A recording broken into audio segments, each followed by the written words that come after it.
Hello student, here we discuss torque on a current loop. Before starting, I will again remind you that you have subscribed our school channel by which you have got further notification related to this channel. Student, as we discussed in previous topic, when any conductor is placed in a magnetic field, then it will experience a force, and direction of this force we will find out by the Fleming left hand rule और another tools which we called आपका right hand cross product rule. और right hand cross product rule को जो आपका use करना होता है relatively to आपका लेफ्ट हैंड रूल थोड़ा सा आसान रहता है ना। देखते हैं, तो यहाँ पर जो है अभी हमको बात करनी है कि व्हेन एनी लूप का मतलब करंट लूप है, और ये लूप आपका सर्कुलर भी हो सकता है, रेक्टेंगुलर भी हो सकता है ना। तो when any loop is placed in an magnetic field what happen, है ना। तो when any loop is placed in an magnetic field what would happen, let us see. तो student, let a magnetic field is developed by the two magnet N and S which would maintain a uniform magnetic field between the magnets, है ना। Let a loop, rectangular loop is placed in this uniform magnetic field, है ना, is parallel to the magnetic field. अब आप इसको ऐसे समझ सकते हो कि ये मैग्नेटिक फील्ड है आपका इस तरीके से, और ये मैग्नेटिक फील्ड लाइन आपकी इधर से इधर की फ्लो कर रही है, और उसमें ये बिल्कुल पैरेलल रखा हुआ है ना। मैग्नेटिक एक आपका ये नॉर्थ पोल हो गया, ये आपका साउथ पोल हो गया, और इसके बीच में जो रखा हुआ जो आपका लूप रखा हुआ इसके कैसे रखा हुआ, पैरेलल रखा हुआ है ना। तो इस कंडीशन में हमें बात करनी है ना। तो मान लीजिए आपके पास ये लूप है A B C and D, है ना। अब हम इसकी बात कर लेते हैं पहले। तो करंट जो है यहाँ से इस तरीके से इंटर कर रही है, और इसमें जो है आपका इस तरीके से ऐसे करके यहाँ पर जो है फ्लो हो रही है इसमें, है ना, ऐसे करके इधर आई। तो बेटे सबसे पहले हम देखते हैं force on AB, force on AB। अब ये लूप है, तो लूप पे हम एक साथ नहीं निकालेंगे, तो हम क्या करेंगे, इसको अलग अलग 4 पार्ट में ब्रेक कर लेंगे, और हर पार्ट को एज एन कंडक्टर कंसीडर करके उस पर फोर्स को कैलकुलेट करेंगे। और फिर जब हमें लूप क्लियर करना होगा तो इन चारों आर्म पे जो फोर्स लग रहा है उसको क्या कर लेंगे, एडअप कर लेंगे, हमको पता चल जाएगा कितना टोटल फोर्स लग रहा है।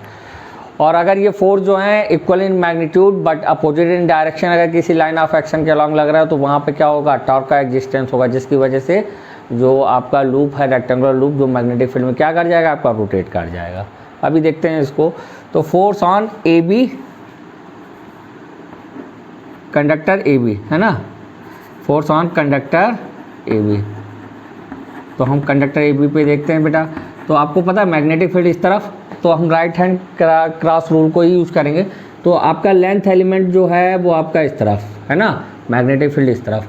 तो हम अपने हाथ की फिंगर्स को लेंथ एलिमेंट की तरफ रखेंगे, और स्मॉल एंगल से मैग्नेटिक फील्ड आपका इस तरफ है ना, इस तरीके से रखेंगे, स्मॉल एंगल से इस तरफ घुमाएंगे, है ना, उसी तरफ रोटेट करने की कोशिश करें। तो थंब आपका किस तरफ जा रहा है, तो जिस तरफ थंब जाएगा वो आपके मैग्नेटिक फील्ड की डायरेक्शन हो जाएगी। तो अब आपका थंब जा रहा है ऊपर की तरफ, तो इस कंडीशन में इस वाले पॉइंट पर जो फोर्स लग रहा होगा वो बेटा किस तरफ लग रहा होगा, वो लग रहा होगा आपका इस तरफ। मान लीजिए F1 लग रहा है आपका इस तरफ, है ना। अब बात करते हैं, तो F1 IBL, और लेंथ एलिमेंट और जो लेंथ डिस्प्लेसमेंट वेक्टर बोल लो, और मैग्नेटिक फील्ड, उनके बीच का एंगल कितना है, 90 डिग्री, है ना। तो ये आपका हो जाएगा IBL, और ये किस तरफ लगेगा, अपवर्ड। F1 की वैल्यू किस तरफ होगी, आपकी अपवर्ड। अब इस वाले यहाँ पे देखते हैं, इस पे मान लीजिए फोर्स F2 लग रहा है ना, फोर्स ऑन BC, आर्म कह लो या आप कंडक्टर कह लो BC। तो इस कंडीशन में मैग्नेटिक फील्ड इस तरफ, लेंथ एलिमेंट भी आपका इस तरफ, तो एंगल क्या हो गया बेटा, थीटा की वैल्यू तो हो गई आपकी 0 डिग्री, है ना। तो इस कंडीशन में इस पर फोर्स क्या हो जाएगा आपका, 0 हो जाएगा। इसी तरीके से जब हम इस वाली पर आपका इस वाली यहाँ पर फोर्स ऑन आर्म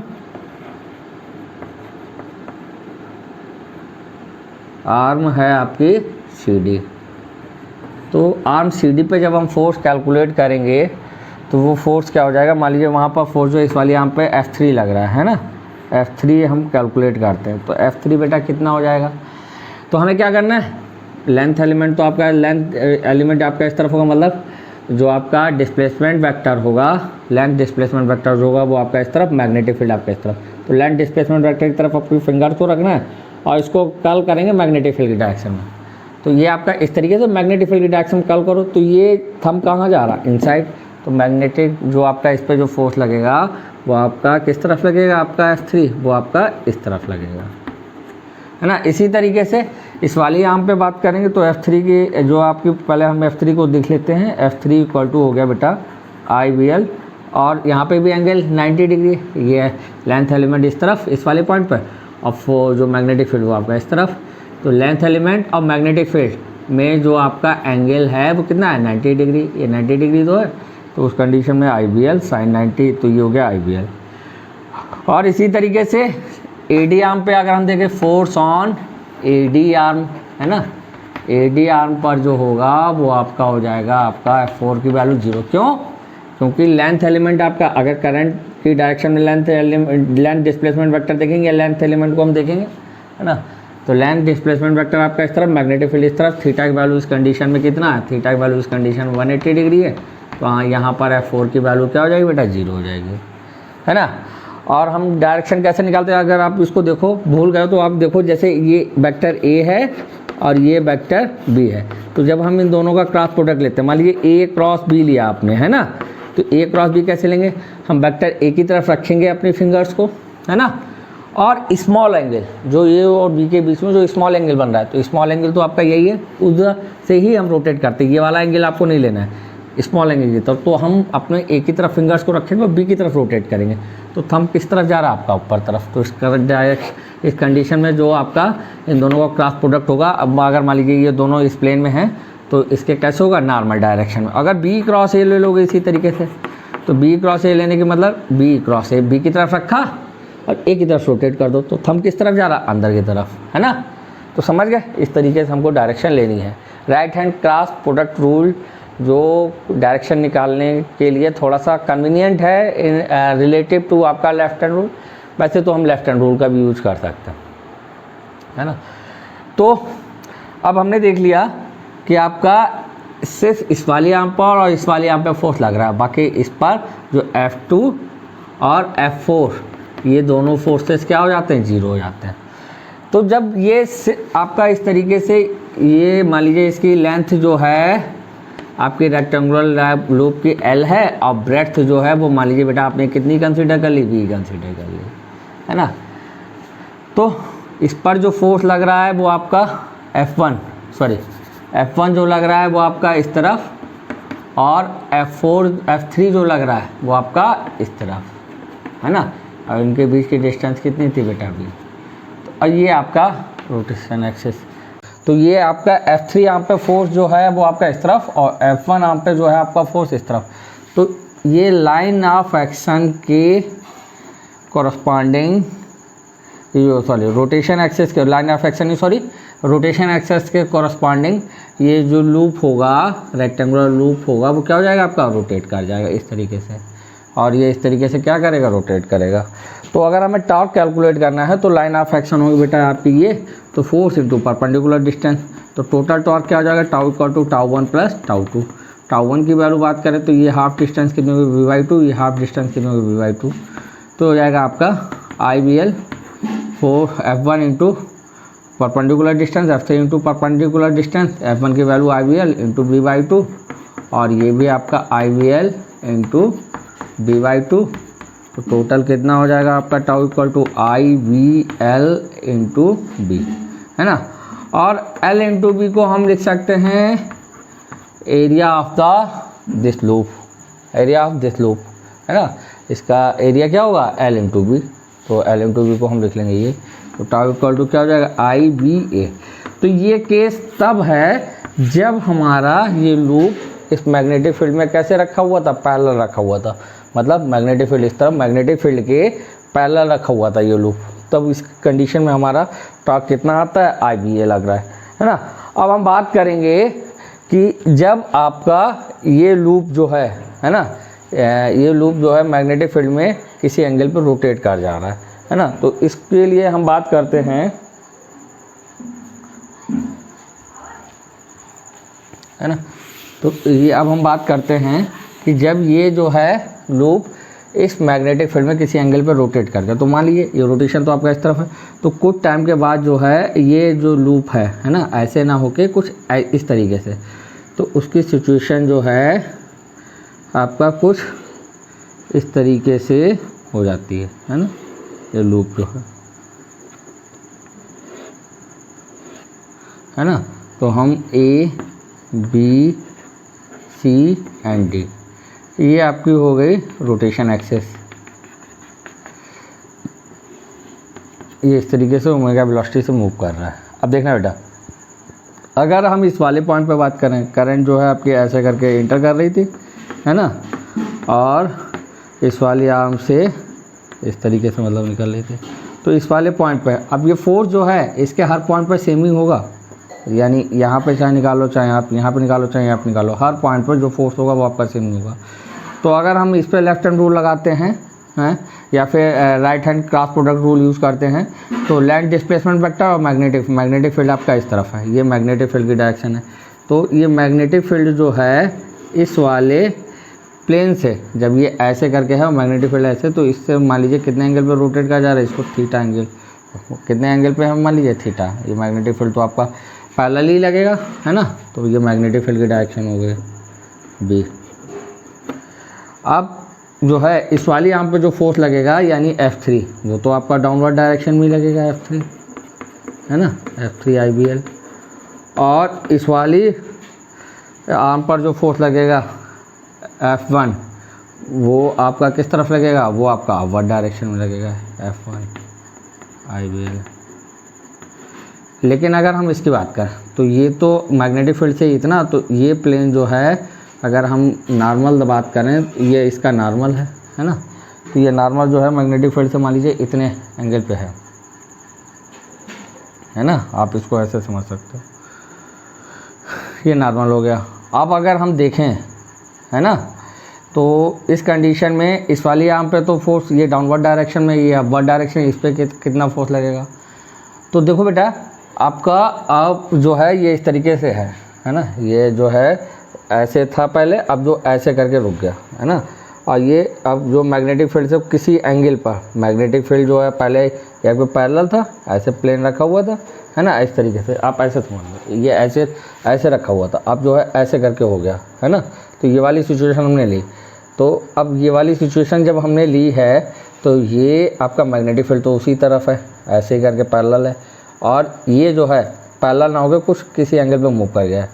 तो लेंथ एलिमेंट आपका इस तरफ, लेंथ एलिमेंट बोल दो या लेंथ डिस्प्लेसमेंट वेक्टर बोल दो, तो लेंथ डिस्प्लेसमेंट वेक्टर आपका इस तरफ, मैग्नेटिक फील्ड आपका इस तरफ। तो हम छोटे एंगल से मूव करेंगे तो हमारा थंब किस तरफ जाएगा, आपका इस तरफ। तो इस कंडीशन में जो आपका फोर्स होगा F4, वो किस तरफ लग रहा होगा आपका बेटा, इस तरफ। इसी तरीके से सिमिलरली इस वाले पे अगर हम बात करें तो F2 जो लग रहा होगा वो आपका किस तरफ लग रहा होगा, इस तरफ, है ना, ये ऐसे।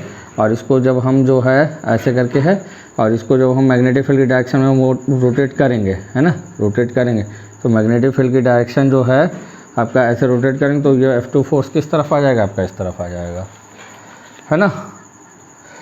क्लियर है ना। चाहे तो हम लेफ्ट हैंड रूल को भी देख सकते हैं। तो करंट की डायरेक्शन ये रखो, है ना, FBI, ये करंट की डायरेक्शन, ये करंट की डायरेक्शन, और ये मैग्नेटिक फील्ड की डायरेक्शन, है ना। तो ये फोर्स जो है ऐसे करके, करंट की डायरेक्शन, ये मैग्नेटिक फील्ड की डायरेक्शन, तो फोर्स जो किस तरफ लग रहा है, आपका इस तरफ, है ना, चाहे तो क्रॉस प्रोडक्ट रूल यूज़ कर लो। तो F2 आपका जो है वो आपका इस तरफ। तो ये फोर्स इक्वलेंट मैग्नीट्यूड, जो आपके मैग्नीट्यूड में इक्वल हैं बट अपोजिट हैं, है ना, इस लाइन ऑफ एक्शन के अलॉन्ग है, तो इसकी वजह से इसके टॉर्क में कोई भी एग्जिस्टेंस नहीं होगा। तो अगर हम इसको वैल्यू निकालें तो ये कुछ इस तरीके से, ये आपकी साइड जो है बी है ना, और इस वाले पर अगर हम फोर्स देखें ये F1, अब इनका ये जो आपके रोटेशन एक्सिस के अलॉन्ग फोर्स लग रहे हैं, इनका इसके टॉर्क में कोई कंट्रीब्यूशन होगा। कंट्रीब्यूशन किसका होगा? सिर्फ इस वाले फोर्स का और इस वाले फोर्स का। तो ये जो है आपका F1 आपका इस तरफ और F3 जो है आपका इस तरफ, और ये रोटेशन एक्सिस हो गई। रोटेशन एक्सिस से मैग्नेटिक फील्ड जो है B वो आपका थीटा एंगल पे इस तरफ, ठीक है। रोटेशन एक्सिस से मैग्नेटिक फील्ड आपका B इस तरफ। तो अब अगर हम लाइन ऑफ एक्शन देखें तो लाइन ऑफ एक्शन तो आपकी बेटा ये हो गई, है ना, ये इसको अगर हम आगे की तरफ बढ़ाएं तो इसके ऊपर परपेंडिकुलर ये डाल दिया और इसके ऊपर परपेंडिकुलर ये डाल दिया, है ना। तो ये एंगल थीटा है तो ये भी एंगल थीटा होगा। ये फोर्स हो गया और ये इसकी लाइन ऑफ एक्शन हो गई, है ना, ये लाइन ऑफ एक्शन हो गई मैग्नेटिक फील्ड, ये लाइन ऑफ एक्शन हो गए, है ना। तो जब ये लाइन ऑफ एक्शन हो गई तो ये डिस्टेंस कितनी हो जाएगी? ये हो जाएगी आपकी, ये क्या हो जाएगा आपका, हो जाएगा ये पूरी डिस्टेंस b थी तो ये हाफ कितनी होगी b/2, ये हो जाएगी b/2 cos थीटा, और ये भी हो जाएगी आपकी b/2 cos थीटा। तो force into perpendicular distance, force into perpendicular distance, इस वाले से अगर हमने परपेंडिकुलर डिस्टेंस, ये फोर्स हो गया, ये परपेंडिकुलर डिस्टेंस ही हो गई। तो इस कंडीशन में जो टॉर्क लगेगा टाउ, है ना, टाउ इक्वल टू क्या हो जाएगा, टाउ1 प्लस टाउ2। तो अगर हम देखें तो ये हो जाएगा IVLV cos थीटा आ जाएगा। जब हम IVLV/2 cos theta, IVLV/2 cos theta, तो टाउ की वैल्यू ये आ गई। लेकिन हमें इसके देखना है नॉर्मल से, तो ये आपको पता है ये जो है इसका नॉर्मल जो होगा वो आपका इस तरफ होगा, और ये जो है मैग्नेटिक फील्ड से ये लाइन जो है कितना एंगल पे, थीटा, तो ये एंगल कितना हो जाएगा 90 माइनस थीटा, है ना। फ्रॉम नॉर्मल, अगर नॉर्मल से देखें, है ना, तो नॉर्मल से देखने पर थीटा को हमको क्या लिखना पड़ेगा, 90 माइनस थीटा। तो थीटा को जब हम 90 माइनस थीटा लिख लेंगे तो ये हो जाएगा IVLV साइन थीटा। क्लियर है? ठीक है, तो IVLV साइन थीटा और L इंटू वी को हम लिख लेंगे A, तो टाउ इक्वल टू हो जाएगा IVA साइन थीटा, है ना। और इसको अगर हम थोड़ा सा और डिटेल में बात करें तो टाउ इक्वल टू आप लिख सकते हो IAB साइन थीटा, और हम जानते हैं मैग्नेटिक डायपोल मोमेंट होता है करंट इनटू एरिया, तो M इक्वल टू IA, तो हम इसको लिख सकते हैं tau equal to MB sine theta, है ना। अगर नंबर ऑफ टर्न n है, इफ नंबर ऑफ टर्न जो हैं आपके n हैं, तो आपका तो ये फार्मूला कुछ इस तरीके से चेंज हो जाएगा, NIAB साइन थीटा, और नंबर ऑफ टर्न होने की कंडीशन में मैग्नेटिक डायपोल मोमेंट हो जाएगा M इक्वल टू NIA, तो टाउ इक्वल टू हो जाएगा MB साइन थीटा, तो टाउ इक्वल टू आप ले लोगे M क्रॉस B। ध्यान देना, ये जो है टॉर्क, ये जो टॉर्क निकाला ये वाला, ये यहाँ पर मैग्नेटिक फील्ड जो है इस वाली लाइन ऑफ एक्शन से कितने एंगल पे, थीटा। लेकिन हमको देखना कहाँ से होता है, नॉर्मल से। तो ये प्लेन का नॉर्मल क्या हो गया आपका, ये तो ये थीटा है, ये पूरा एंगल 90 डिग्री, तो ये एंगल कितना हो गया 90 माइनस थीटा। तो थीटा को हम 90 माइनस थीटा में चेंज कर लेंगे, 90 माइनस थीटा में चेंज कर लेंगे, है ना। तो 90 माइनस थीटा में जब हम चेंज कर लेंगे फ्रॉम नॉर्मल से, जब हम देखेंगे तो tau equal to IVLV sine theta, और ये IVLV साइन थीटा को हम लिख सकते हैं L इंटू वी को A लिख सकते हैं, तो IVA sine theta. Number of turn अगर आपके n हो तो ये हो जाएगा tau equal to NIA B sin theta, और हम जानते हैं मैग्नेटिक डायपोल मोमेंट होता है M इंटू NIA। ये वैसे तो एक अगर नंबर ऑफ टर्न एक है तो I इंटू A लिखेंगे, अगर जो नंबर ऑफ टर्न जो है अगर आपके N है तो M इक्वल टू NIA। तो tau equal to MB sin theta, tau equal to लिख लेंगे M क्रॉस B। और इस एप्लीकेशन का यूज़ जो है हम नेक्स्ट टॉपिक में करेंगे, जहाँ पे हमको पढ़ना होता है गैल्वेनोमीटर। तो जब गैल्वेनोमीटर जो होता है एक ऐसी डिवाइस होती है जिसकी वजह से हम उसमें फ्लो होने वाले करंट को डिटेक्ट करते हैं, है ना। वहाँ पर जो है इस टॉर्क की एप्लीकेशन यूज़ की जाती है। Thank you.